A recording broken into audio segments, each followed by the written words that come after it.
مرحبا بكم أنصار نادي شبيبة القبائل في فيديو جديد وخبر عاجل من إدارة نادي شبيبة القبائل اليوم. ولكن قبل أن نبدأ في هذا الخبر ادعمنا بلايك للفيديو واشتراك في القناة ليصلك كل أخبار نادي شبيبة القبائل أول بأول.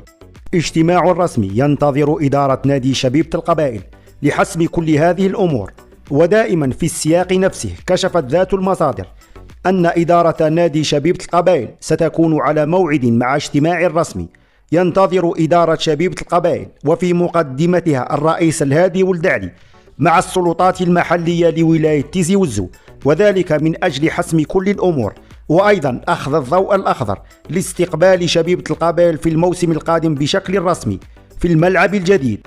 وفي الأخير ننتظر آراءكم وتعليقاتكم أنصار نادي شبيبة القبائل، وما هو رأيكم في الاستقبال في الملعب الجديد؟